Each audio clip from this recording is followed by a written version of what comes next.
اور یا پھر جو ہے وہ مسلمانوں کو آپ نے چھوڑ دینا ہے کہ وہ خود اپنا خلیفہ چنیں۔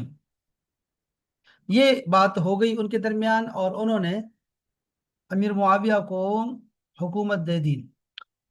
اب ہمارے تاریخ چونکہ بہت زیادہ کتابوں میں ہے اور ساری مستند ہے، وہ اس میں بہت سارے واقعات انہوں نے جمع کیے ہوتے ہیں، لیکن ہمیں مجموعی طور پہ بنو امیہ کا جو کردار ہے وہ سب کے سامنے ہے، اور وہ ڈکا چھپا ہے نہیں، چونکہ اتنی زیادہ مخالفت کی حضرت علی شیر خدا کی، اتنی زیادہ، پھر امام حسن مجتبیٰ کی، اور پھر حضرت امام حسین پہ تو انتہا کر دی۔ تو جس کی وجہ سے بنو امیہ کا نام بار بار آئے گا۔ بنو عباس کے دور میں بھی ایسے کچھ ہوا، لیکن وہ یہ نہیں تھا، آپ نے کبھی نہیں سنا ہوگا کہ ابھی ابھی لوگ، میں نے سنا ہے کہ کچھ ایسے بھی جو ہے نا کم بخت ہیں، بد نصیب ہیں، جو کہ بنو عباس کو بھی کہہ رہے ہیں کہ بنو عباس کو بھی تو ذرا رگڑے نا، ان کے بارے میں تو کچھ کہے نا۔ تو جو نقصان بنو امیہ کے دور میں اور دیا صحابہ کرام اور اہل بیت کو، خصوصی طور پہ صحابہ کرام کو، عمومی طور پہ، یعنی کہ اکثر وہ کہتے ہیں بھئی یزید کو تو پتہ ہی نہیں تھا کربلا کا، اور اس لیے آپ کیوں یزید کو بار بار گالیاں دیتے ہیں، لعنتیں کرتے ہیں، کافر کہتے ہیں، زانی بدکار کہتے ہیں، فاسق کہتے ہیں، جو کہ وہ ہے۔ تو کیوں کہتے ہیں آپ؟ کیوں؟ وہ صرف اہل بیت کا قاتل نہیں تھا، بلکہ وہ واقعی ہررا کا بھی جو ہے وہ اس کا بھی ذمہ وار تھا۔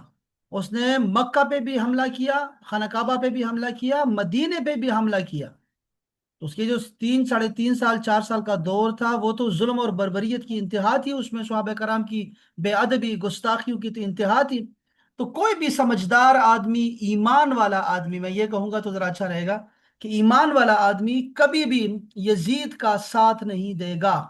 وہ بد نصیب ہوگا، اس نے جنت میں جانا ہے کہ نہیں، اس نے کوئی سوچا بھی ہے جنت کے بارے میں یا نہیں، یہ کوئی تاریخ کی غلطیاں نہیں ہیں، نہ ہی کسی نے کسی کو اس پہ ابھارا ہے، نہ ہی یہ ہے کہ کوئی تاریخ میں کوئی گڑبڑ ہو گئی ہے۔ کتنی گڑبڑ ہوگی، کتنی گڑبڑ ہوگی ہے۔ تو وہ اس کو کبھی بھی اس کی طرفداری نہ کریں، کبھی اس کے سمت نہ چلیں، وہ بدبخت رہے گا، اس کو سائڈ پہ کریں، کبھی اس کا نام اچھے لفظوں سے یاد نہ کریں۔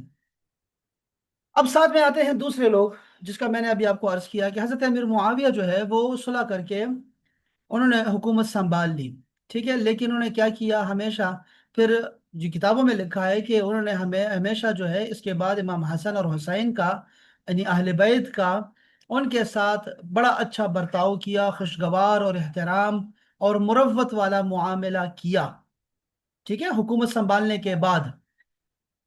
حضرت ابن معاویہ کے ابھی واقعات میں آپ کو بتاتا ہوں ان کے دور حکومت کے، لیکن اس سے پہلے میں آپ کو حضرت امام حسن بصری کا، امام حسن مجتبیٰ کا، ان کے ساتھ جو معاملہ تھا خوشگواری کا، وہ بھی امام علامہ ابن کثیر نے بھی روایت کیا ہے، اور امام ذہبی نے بھی اس کو روایت کیا ہے کہ جب حضرت امام حسن اور امام حسین جب کبھی بھی دمشق آیا کرتے تھے، دارالخلافہ تھا وہاں پہ، امیر معاویہ نے، حضرت معاویہ نے کوفہ سے دارالحکومت کو بدل دیا تھا، دمشق کر دیا تھا۔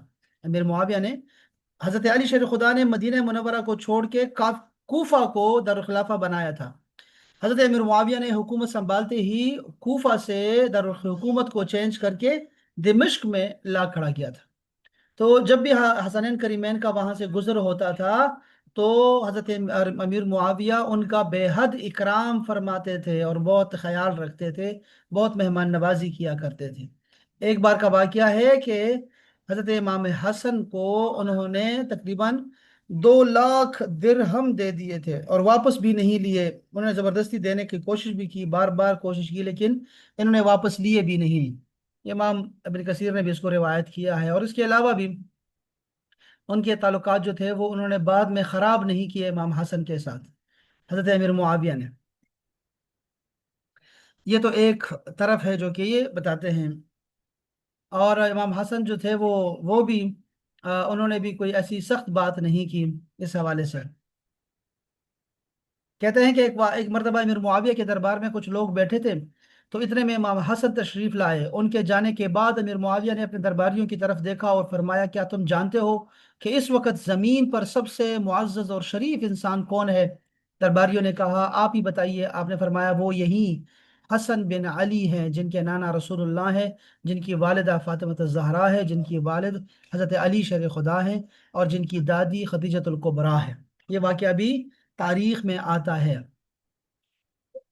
مدینہ کے گورنر مروان کی میں آپ کو بات بتا رہا تھا کہ حضرت امیر معاویہ جو تھے وہ تو دور تھے، تو مدینہ میں کون تنگ کر رہا تھا اہل بیت کو؟ کون تھا ایسا؟ وہ تھا یہ مروان۔ مروان بن حکم اور اس سمیت اور جو گورنر تھے ان کو سختی سے تاکید تھی کہ وہ امام حسن اور اہل بیت کی شان میں کوئی گستاخی نہ کرے اور ان کے تمام ضروریات کو پورا کرتے رہیں یہ گورنر، اور کوئی بدتمیزی نہ کرے ان کے ساتھ۔ یہ تو حضرت امیر معاویہ کا ان کو ایک حکم تھا کہ اب اہل بیت کو تکلیف نہیں دینی، حکومت تو ہمارے پاس ہے، تو ان کے ساتھ بھی لوگ ہیں تو ہمیں امن و امان قائم کرنا ہے۔ یعنی جیسے ہی حکومت سنبھالی ہے حضرت امیر معاویہ نے، انہوں نے تو یہی کہنا تھا اور یہی انہوں نے کہا کہ ہم لوگ قصاص کو بھی چھوڑ دیتے ہیں، جس کے لیے وہ حضرت علی سے لڑے تھے، جس کے لیے امام حسن سے لڑے تھے، اور جس کی وجہ سے جنگیں ہوئی صحابہ کے درمیان کہ بھئی پہلے قصاص لو، عثمان غنی کا قصاص لو۔ جیسے ہی خود حکومت سنبھالی حضرت صاحب نے ان کو چھوڑ ہی دیا قصاص وغیرہ کا معاملہ۔ انہوں نے وہی بات کی جو حضرت علی شر خدا نے کہی تھی کہ پہلے امن و امان کو قائم کیا جائے گا، چونکہ یہ لوگ ابھی ٹھنڈے ہوئے ہیں، دوبارہ سے خانہ جنگی شروع ہو جائے گی، اور اس لیے جو ہے ہمیں پہلے امن و امان کو قائم کرنا ہے، مضبوط کرنا ہے حکومت کو، اس کے بعد پھر قصاص لیں گے۔ تو وہی بات، یہی بات حضرت علی شر خدا بھی کہتے رہے، امام حسن بھی کہتے رہے، لیکن حضرت امیر معاویہ نے ان کو سخت ٹائم دیا اس بارے میں، اور جنگیں ہوئی بہت زیادہ، بہت سارے صحابہ شہید بھی ہوئے تھے، اور اختلاف کی وجہ یہی تھی شروع سے، یعنی یہی بہانہ تھا۔ اس کے پیچھے کیا محرکات تھے وہ ہمیں نہیں پتہ، اللہ تعالیٰ جانے اور یہ جانے۔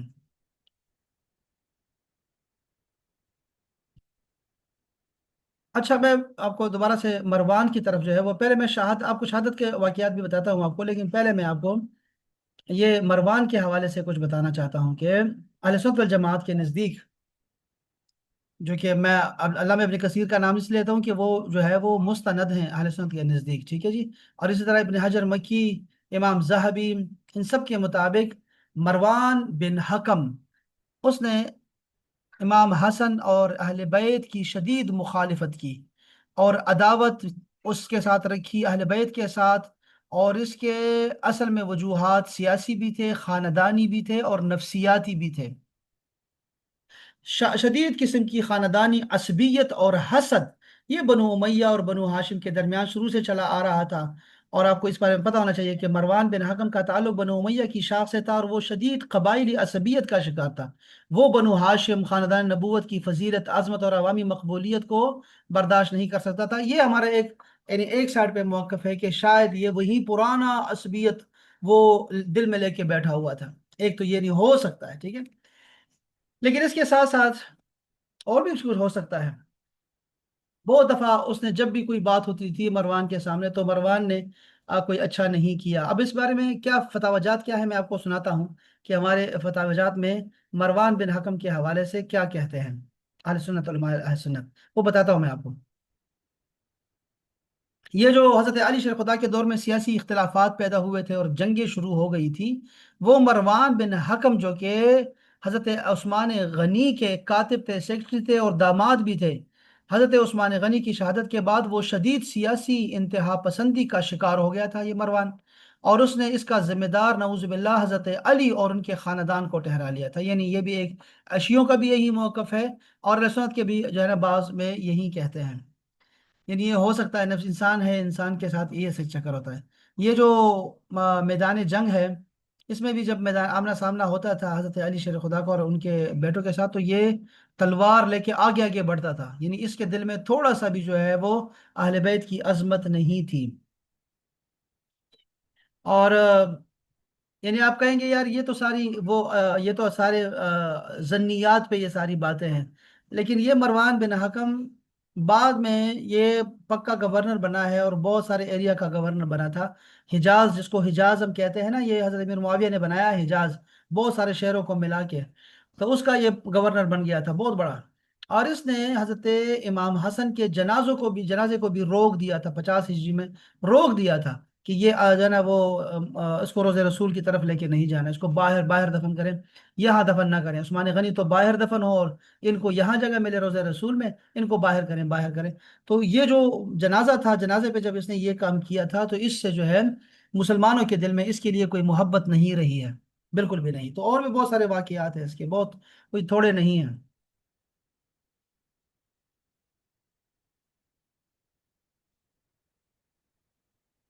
یہ علامہ ابن کثیر نے لکھا ہے، میں اس کے مروان کے بارے میں آپ کو بتانا چاہتا ہوں۔ لکھتے ہیں کہ امام حسن کی وفات ہوئی اور ان کا جنازہ حضور صلی اللہ علیہ وسلم کے حجر مبارک روضہ رسول میں تدفین کے لیے لایا گیا تو مروان بن حکم بنو امیہ کے لوگوں کو لے کر آ گیا اور اس نے سخت مخالفت کی۔ مروان نے کہا کیا عثمان کو مدینے سے باہر بقیع میں دفن کیا جائے اور حسن کو یہاں دفن کیا جائے؟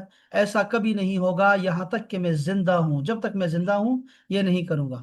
صحابہ کا، اس میں صحابہ تو کھڑے تھے سارے، سارے مدینہ پاک میں سارے جمع ہیں، تو اس لیے ابو ہریرہ جو ہے وہ آگے بڑھے اور مروان کو سختی سے سمجھایا کہ مروان تم حسن کو رسول اللہ کے پاس دفن ہونے سے روکتے ہو، جبکہ رسول اللہ نے خود فرمایا تھا کہ حسن اور حسین جنت کے جوانوں کے سردار ہیں۔ لیکن مروان نے بات نہیں مانی اور فتنے سے بچنے کے لیے حضرت عبداللہ ابن عمر اور دیگر صحابہ نے امام حسین کو راضی کیا کہ جنازہ جنت البقیع منتقل کر دیا جائے۔ مروان ہی تھا جو کہ ممبر پر گستاخی کیا کرتا تھا، یاد رکھیں۔ علامہ ابن حجر مکی نقل کرتے ہیں کہ مروان بن حکم جب مدینہ کا گورنر تھا تو وہ اہل بیت اور حضرت علی کی شان میں سخت جملے بولتا تھا۔ امام حسن اس کی فتنہ انگیزی کا جواب دینے کے بجائے خاموشی اختیار فرماتے تھے۔ جب امام حسن کی وفات ہوئی تو مروان ان کے جنازے کو کندھا دینے لگا، جنازے کو کندھا دینے لگا کیونکہ یہ سیاسی لوگ ہیں نا، اب کندھا دینے لگا، اور ساتھ میں اس کی نیت کیا، ہمیں کیا پتا کہ نیت اس کی ٹھیک تھی یا غلط تھی، ہم زیادہ فیصلہ بھی نہیں کر سکتے ان چیزوں کا، اس لیے ہم نے یہ سارے جھگڑے اللہ پہ چھوڑے ہوئے ہیں، لیکن ہم تاریخ پڑھ رہے ہیں، تاریخ میں جو لکھا ہوا ہے وہ آپ کو بتا رہا ہوں میں۔ تو اس نے کندھا دینے لگا تو امام حسین نے یہ دیکھ کر تعجب سے فرمایا آج تم ان کے جنازے کو کندھا دے رہے ہو، حالانکہ جب یہ زندہ تھے تو تم انہیں کیا کیا تکلیفیں نہیں اب بتاتے تھے اور کیا کیا نہیں سناتے تھے۔ مروان نے جنازے کو دیکھتے ہوئے جواب دیا ہاں، میں یہ سب کچھ کیا کرتا تھا، لیکن میں یہ سب اس ہستی کے ساتھ کرتا تھا جس کا حلم، بردباری اور صبر اس پہاڑ یعنی کہ جو احد کا پہاڑ ہے اس سے بھی بڑا تھا، یعنی وہ بہت برداشت کرنے والے تھے۔ اچھا اچھا، اللہ اکبر۔ اور حضرت امام حسن کا شدید زہر کا شکار ہونا اور قاتل کا نام چھپانا، امام زہبی نے اپنی اس مائناز کتاب میں جو کہ ان کی کتاب ہے اعلام النبلاء، اس میں انہوں نے صحیح سند کے ساتھ عمیر بن اسحاق سے روایت کیا ہے کہ امام حسن نے بستر مرگ پر اپنے بھائی امام حسین سے فرمایا مجھے کئی بار زہر دیا گیا لیکن اس بار جیسا زہر کبھی نہیں دیا گیا، میرا جگر کٹ کٹ کر گر رہا ہے۔ جب امام حسین نے زہر دینے والے کا نام پوچھا تو امام حسن نے صاف انکار کر دیا اور فرمایا اگر وہ وہی ہے جس پر میرا شک ہے تو اللہ کا عذاب زیادہ سخت ہے، اور اگر وہ نہیں ہے تو میں نہیں چاہتا کہ میری وجہ سے کسی بے گناہ پر آفت آئے۔ یہ والا موقف یاد رکھیں احباب، یہ خاص بات تھی، ٹھیک ہے۔ امام حسن مجتبی رضی اللہ تعالی عنہم، ان کو زہر دے کر شہید کیا گیا تھا، زہر 40 دن تک وہ تڑپتے رہے، 40 دن تک، اور جوانی کی حالت میں یعنی کہ 46 47 کی عمر میں ان کی شہادت ہوئی ہے، آپ ذرا یہ ساری چیزیں نوٹ کیا کریں۔ لیکن انہوں نے اپنے قاتل کا نام نہیں بتایا کیونکہ وہ مدینہ میں رہتے تھے، اور مدینہ میں وہ خون ریزے نہ ان کے والد چاہتے تھے اور نہ ہی یہ چاہتے تھے، مدینہ میں کوئی خون نہیں گرانا چاہتے تھے، یہ تھے اہل بیت، انہوں نے نام نہیں بتایا۔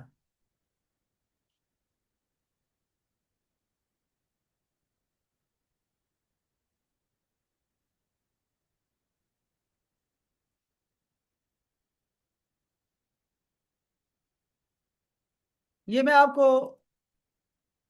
ہمارے آپ کچھ آپ کو نا فتاوی جات آپ کو بتانا چاہتا ہوں۔ کسی نے پوچھا بھائی کہ یہ مروان کے بارے میں کیا تفصیلات ہیں، کیا وہ صحابی تھے؟ تو جواب میں آتا ہے کہ تفصیلات تو دینا مشکل ہے کیونکہ صحت اس بات کی اجازت نہیں دیتی، ان کے صحابی ہونے پر اختلاف ہے، راجح یہی ہے کہ یہ صحابی نہیں ہے، نہ ہی انہوں نے نبی اکرم سے کچھ سنا ہے۔ امام ابن ابی حاتم الرازی نے کہا ہے کہ سمعت ابا زرعہ یقول مروان بن حکم لم یسمع من النبی شیئا، مروان نے کچھ بھی نبی سے نہیں سنا. کان مروان علی عہد النبی ابن 5 سنین او نحوہ، مروان اس وقت 5 سال یا اس کے قریب قریب کوئی اس کی عمر تھی جب رسول پاک صلی اللہ علیہ وسلم کے حیات پاک میں اتنے ہی عرصے گزاری ہے. امام بخاری، امام ابو حاتم رازی، امام مسلم سمیت کوئی بھی ان کی صحابیت کو نہیں کیا کرتا ہے، بحث نہیں کرتا ہے، بیان نہیں کرتے، صحابیت کو بیان نہیں کرتے. ہاں، یہ فتاوی جائز جو ہے وہ ہمارے یہ بھی ایک فتاوی ہے، اور اس کو میں چھوڑ رہا ہوں، آگے چلتا ہوں کہ اور کیا کہتے ہیں. یہ ہمارے بنور ٹون والوں نے صرف کہا، تو کیا کیا وہ صحابی تھے؟ تو کہتے ہیں مروان بن حکم صحابی نہیں تھے. یہ بنور ٹون کا جو ہے پرانا فتویٰ ہے. مروان بن حکم صحابی نہیں تھے بلکہ تابعین میں سے تھے، جبکہ یہ حضرت طلحہ کے قتل میں شریک بھی تھے، طلحہ کو قتل کیا تھا. یہی وجہ ہے کہ وہ شرعاً فاسق، فاجر اور گناہگار ضرور ہوئے ہیں، لیکن ان کا کفر میں انتقال کر جانا ثابت نہیں ہے. اس لیے ان پر سب و شتم یعنی گالی گلوچ اور لعن و طعن کرنا درست نہیں، اس سے احتراز کرنا چاہیے. یعنی صحابہ کے قاتل ہیں، لیکن آپ نے کیا کرنا ہے؟ گالی گلوچ سے کام نہیں لینا، لعن طعن نہیں کرنا. اور نیچے بہت سارے انہوں نے حوالے بھی دیے. یہ بنوریہ ٹاؤن کا میں نے آپ کو فتویٰ بتایا ہے آپ کو، جو کہ اہل مکتبہ دیوبند کے یہ لوگ ہیں. ٹھیک ہے جی. اسی طرح ان کا ایک اور فورم ہے، بڑا مشہور فورم ہے ان کا، وہ اس میں کہتے ہیں کہ ویسے اگر آنکھیں بند کر کے بھی تاریخ کا مطالعہ کیا جائے اور اعتبار کیا جائے تو مروان کی شخصیت کچھ اس طرح سے بنتی ہے. اب یہ لوگ کہہ رہے ہیں کہ کیا کیا ہے. اگر آپ آنکھ کھول کر کسی فریق کے لیے جانبداری اور کسی بھی قسم کے تعصب سے بری ہو کر تاریخ کا مطالعہ کریں گے اور تو اپنے الزامات میں سے کچھ ضرور سچ پائیں گے. یہ صحابہ کا گستاخ تھا. صحابہ کا گستاخ تھا. بعض روایت نے اس کی تائید بھی کی ہوئی. اسی نے طلحہ کو شہید کیا تھا. اچھا. اور امیر المومنین پر اکثر الزامات اسی کی وجہ سے لگتے تھے، یہ امام زاہبی نے بھی لکھا ہے. حضرت امیر المومنین سے سخت نفرت کیا کرتا تھا، اہل بیت کو ملعون کہتا تھا، اور حضرت علی کو برسر ممبر برا بلا کہنے کا تو ذکر امام حافظ امام زاہبی نے بھی کیا ہوا ہے، جو کہ سنت کے امام ہیں. امام حسن کو پیغمبر اسلام کے پہلو میں دفن کرنے سے اسی نے روکا، اور یہ بات سب کو پتا ہے. عبد الرحمن بن ابو بکر سے جھگڑ پڑا تھا. ان کو الفاظ نکالے، یہاں تک کہ ام المومنین عائشہ کو اپنے بھائی کی صفائی دینے پڑ گئی تھی. اور یہ علامہ سید سلیمان ندوی نے بھی اس کو لکھا ہے. حسین رضی اللہ تعالیٰ عنہ کو مدینے میں قتل کرنا چاہا تھا. اچھا یاد رکھیے، مروان خبیث وہی ہے، اور خبیث میں کہہ رہا ہوں، مروان وہی ہے، مروان بن حکم، جس نے حضرت امام حسین کو مدینہ میں قتل کرنا چاہا تھا. جب یزید بیٹھا تھا نا، تو یہ چاہ رہا تھا کہ مدینے میں ہی اس کو قتل کر دے، یہاں سے کوئی فتنہ باہر نہ نکلے. حضرت امام حسین اسی وقت چلے گئے تھے، مدینے سے مکہ چلے گئے تھے. یہ مکہ پہنچا تو مکہ سے وہ چلے گئے کوفہ کی طرف نکل پڑے. یہی بندہ تھا، یہ جو میں آپ کو بتا رہا تھا کہ وہ تو شام میں بیٹھے ہوئے، یہاں کون تنگ کر رہا ہے اہل بیت کو، ان کے گھروں میں کون تنگ کر رہا ہے. تو وہ یہ تھا. ٹھیک ہے جی. وہ مروان بن حکم کا نام یاد رکھیں.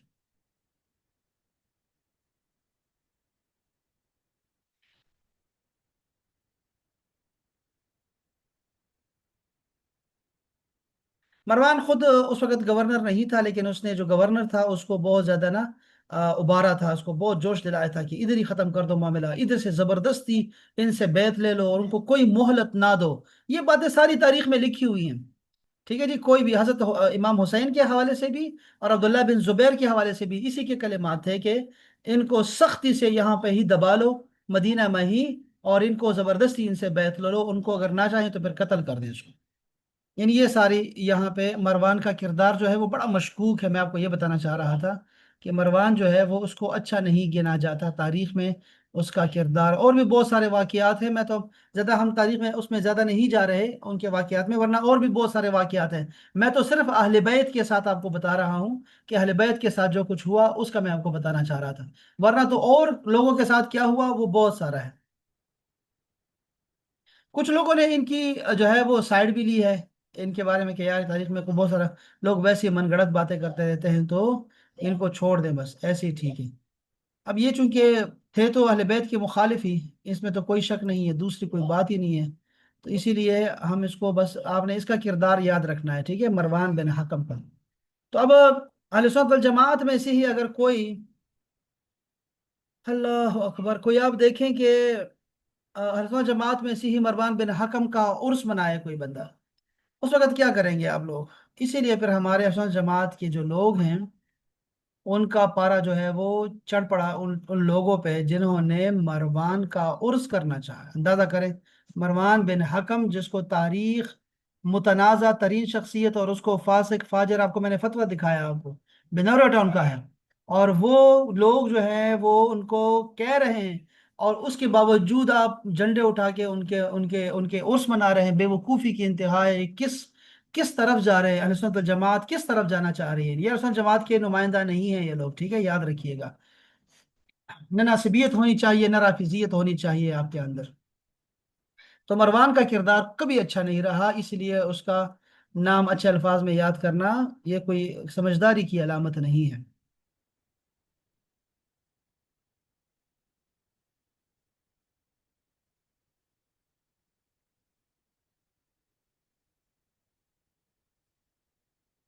میں نے یہ اس سے پوچھا اے آئی سے، میں نے کہا مروان کا ذرا تعارف تو کروا دے اہل سنت جماعت کی مستند لوگوں سے۔ تو اس نے کہا کہ مروان بن حکم جو تھا وہ اس کا تعلق بنو امیہ کے خاندان سے تھا، اس کے باپ حکم بن ابی العاص تھا جو حضرت عثمان کے چچا تھے، یوں مروان حضرت عثمان کا چچا زاد بھائی تھا۔ اسی لیے تو بار بار وہ کہتا تھا کہ میں نے چچا کا بدلہ لینا، چچا کا بدلہ، چچا کا بدلہ، اور قصاص قصاص قصاص۔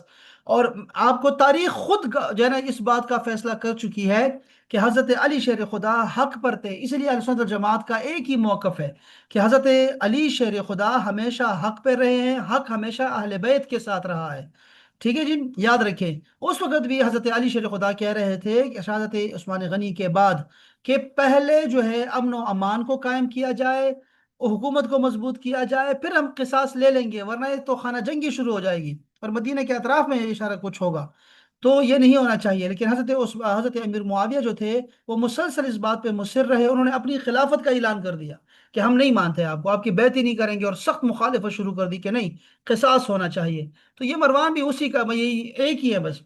تو اب کیا ہوا کہ جب اس کے بعد امام حسن کا دور آیا، یہی ان کا تھا، اور اس کے درمیان میں جنگیں ہوئی بہت زیادہ، لیکن جب یہ خود گورنر بنا ہے، مروان خود گورنر بنا ہے، حضرت امیر معاویہ خود حکومت لے کے بیٹھ گئے، سلطان بن گئے، امیر بن گئے، تو انہوں نے قصاص کو پیچھے کر دیا۔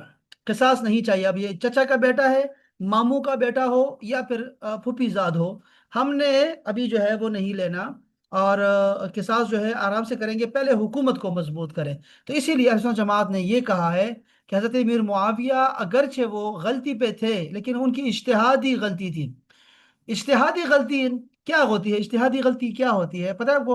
اجتہادی غلطی کے بارے میں حدیث پاک موجود ہے کہ جب مجتہد، یعنی ایک پڑھا لکھا عالم، یہاں تو صحابہ کا لیول ہے نا، صحابہ کے لوگ ہیں، یہ تو صحابہ ہیں، تو اگر وہ کوئی فیصلہ کرتا ہے اور اس کی نیت صحیح ہو، نیت درست ہو، اخلاص والا ہو، ایمان والا ہو، تو پھر اگر وہ غلطی بھی کر جائے اپنی بات میں، تو تب بھی جو ہے وہ اس کی اجتہادی غلطی شمار ہوگی، اور اس کو ایک ثواب ملے گا، پھر بھی کوئی اس کو گناہگار نہیں کہے گا۔ اسد جماعت کے نزدیک یہ بات، یہ یہی موقف ہے ہمارا اجتہادی غلطی کے حوالے سے۔ تو کیا یہ جو امیر معاویہ نے کیا کہ اپنی خلافت کا اعلان کر دیا، اور قصاص قصاص کے مقابلے میں انہوں نے پھر حضرت علی شیر خدا کو کے ساتھ تلوار کے ساتھ جنگ کی ہے، تو کیا وہ جو کچھ بھی تھا، کیا وہ غلطی کے بنا پہ تھا، اجتہاد کی بنا پر تھا؟ تو اگر وہ اجتہاد کی بنا پر تھا تو اسی لیے پھر اہل سنت جماعت نے جو ہے کف لسان سے کا حکم دیا ہے کہ اپنی زبان کو روکے رکھو امیر معاویہ کے حوالے سے، ان کو کچھ نہ کہو، وہ صحابہ رسول ہیں، اور ان کو کچھ برا بلا نہ کہیں، حالانکہ وہ غلطی پر ہیں، لیکن ان کا معاملہ اللہ پہ چھوڑ دو، حق جو ہے وہ حضرت علی شیر خدا کے پاس ہے۔ ٹھیک ہے جی، اب اس میں پھر یہ ہوتا ہے کہ جب آپ تاریخ پڑھتے ہیں پڑھتے ہیں پڑھتے ہیں تو پھر آپ کو کبھی بھی ان سے محبت نہیں رہتی۔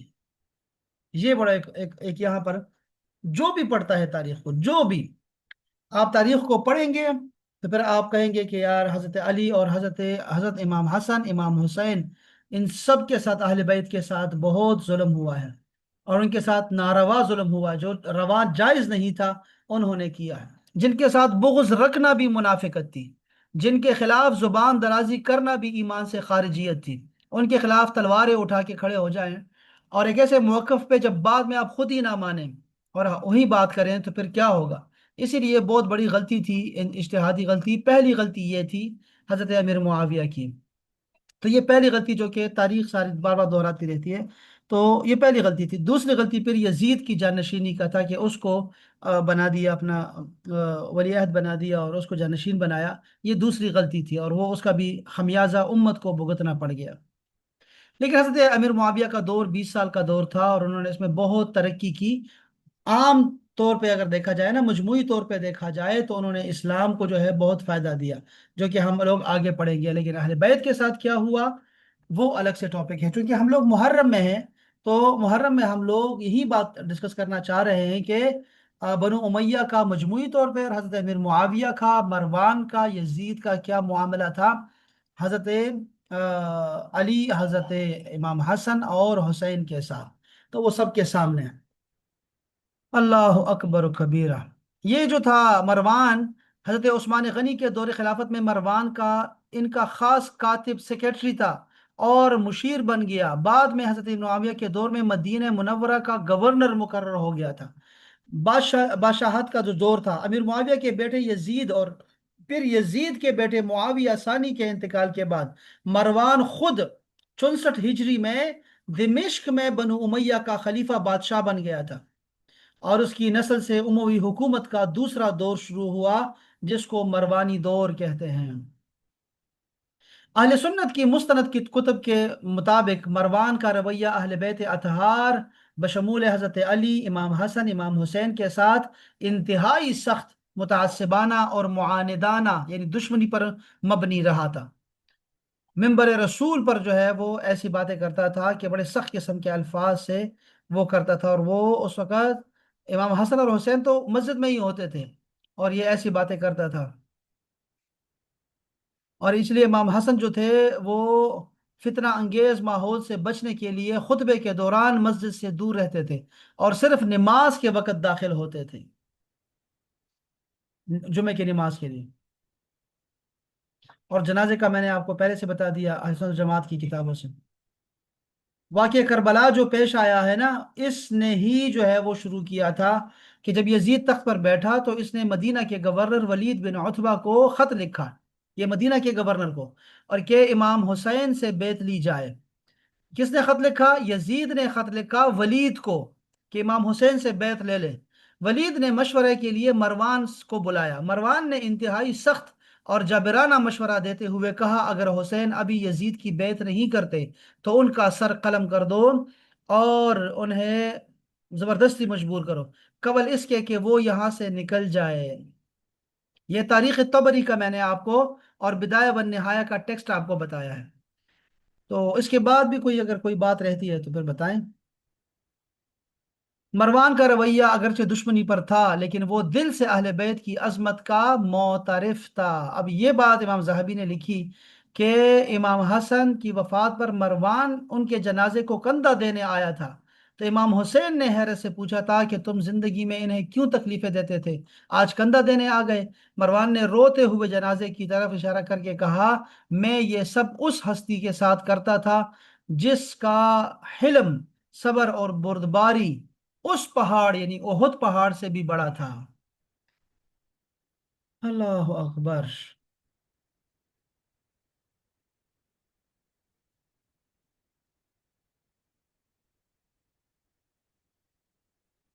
تو امام حسن کو زہر دے دیا گیا تھا، میں اس تفسیر میں نہیں جانا چاہتا، پھر بہت معاملہ طویل ہو جائے گا۔ تو انہوں نے زہر دیا گیا تھا، اور انہوں نے اپنے قاتل کا نام نہیں بتایا۔ 40 دن تک وہ تکلیف میں رہے، شدید تکلیف میں رہے، یہاں تک کہ آپ نے اظہار بھی کیا، جوانی کا عالم تھا، لیکن پھر بھی جو ہے آپ کی جب شہادت ہوئی ہے تکلیف میں، تو پھر آپ نے سختی سے منع کیا کہ مدینہ پاک میں کوئی خون خرابہ نہیں ہونا چاہیے میرے جنازے پہ۔ یہ اپنے چھوٹے بھائی کو اسپیشلی آپ نے نصیحت فرمائی تھی کہ میری خواہش ہے کہ مجھے میرے نانا رسول اللہ کے پہلو میں ان کے حجر مبارک میں دفن کیا جائے۔ خون خرابہ نہ کرنے کی شرط بھی آپ نے ہی رکھی تھی، چونکہ بنو امیہ کا دور تھا، تو آپ نے کہا تھا کہ یہ بنو امیہ رکاوٹ بنے اور فتنے یا خون خرابے کا خدشہ ہو تو تم ہر کس ضد نہ کرنا، بلکہ مجھے خاموشی سے مسلمانوں کے عام قبرستان جنت البقیع میں میری والدہ فاطمہ الزہرا کے پاس دفن کر دینا۔ میں نہیں چاہتا کہ میرے جنازے پر لوگ جو ہے وہ جو ہجامہ کرنے والے پچھنے لگواتے ہیں نا، خون کا ایک قطرہ بہنے جتنا بھی جھگڑا نہ نہیں ہونا چاہیے، کسی کا خون نہیں بہنا چاہیے، ایک قطرہ بھی نہیں بہنا چاہیے۔ جیسے ہی امام حسن کی وفات کی خبر مدینہ پاک میں پھیلی تو پورے شہر میں کوہرام مچ گیا۔ علامہ حافظ ابن کثیر لکھتے ہیں کہ مدینہ کی گلیوں میں مرد اور عورتیں دھاڑے مار مار کر رو رہے تھے، اور یوں لگتا تھا جیسے مدینے پر کوئی بہت بڑی آفت آ گئی ہو۔ آپ کو غسل آپ کے بھائی حضرت امام حسین، حضرت عبداللہ بن جعفر اور اہل بیت کے دیگر افراد نے دیا تھا۔ اہل سنت کے عقیدے کے مطابق امام حسن کی نماز جنازہ مدینہ کے سرکاری گورنر نے پڑھائی تھی، جو کہ اہل بیت کے عالی ظرف کی بڑی دلیل ہے کہ آپ نے انہی سے کروائی تھی۔ یہ اصل میں چونکہ طریقہ یہی ہے شریعت میں کہ گورنر اگر موجود ہو، گورنر کا نام تھا سعید بن عاص، وہی آگے بڑھی اور نماز پڑھائی ہے۔ امام حسین نے انہی اسی کو کہا، کیونکہ اگر یہ سنت نہ ہوتی تو میں آپ کو کبھی آگے نہ کرتا۔ چونکہ یہ کیوں ایسی باتیں کر رہے ہیں؟ اسی لیے کہ یہ سخت قسم کے دشمن تھے، اہل بیت کو سیاسی مخالفت تھی، سیاسی نہیں تھی، وہ تو جانی یہاں گھر تک آ گئے تھے، تکلیف دیتے تھے، تو یہ نہیں چاہتے تھے، لیکن پھر بھی چونکہ وہ گورنر تھے مسلمانوں کے، تو اسی لیے سعید بن عاص نے ہی جنازہ پڑھا ہے امام حسن کا۔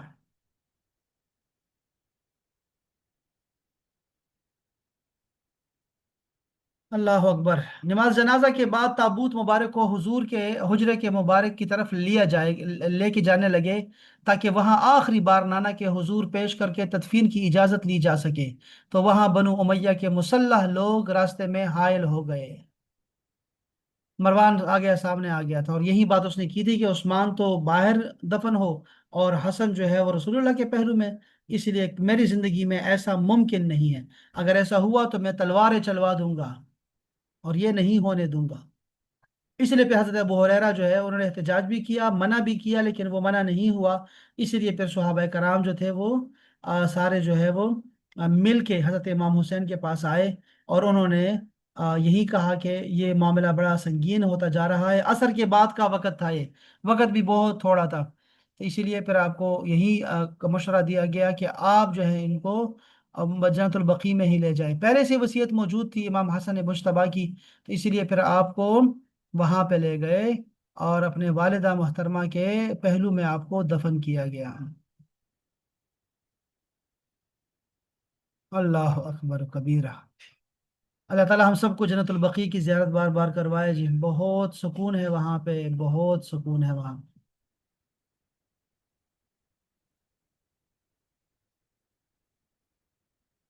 یہ امام ابن سعد طبقات الکبریٰ میں، اور انہوں نے لکھا ہے، علامہ ابن کثیر نے بھی البدایہ والنہایہ میں لکھا ہے کہ زہر اور شہادت کے درمیان 40 روز کا فرق تھا۔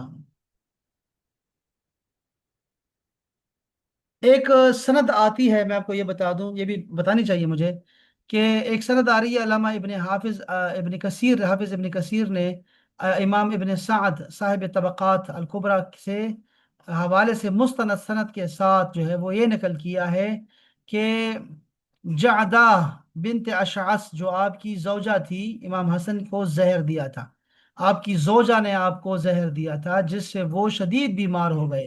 راوی کہتے ہیں کہ شدید قے اور خون آنے کی وجہ سے ان کے سامنے تقریباً 40 دن تک ایک برتن رکھا جاتا تھا اور دوسرا اٹھایا جاتا تھا، خون کے آپ الٹیاں کیا کرتے تھے، آپ کا جگر متاثر ہو گیا تھا، آنتیں متاثر ہو گئی تھی، اور مسلسل بستر پر رہے تھے، اور آپ نے یہ شکایت اپنے بھائی حسین سے بھی کی تھی۔ آپ کی عمر مبارک اس وقت تقریباً 47 سال تھی، 47 سال۔ یہ 50 ہجری کی بات ہے، 50 ہجری۔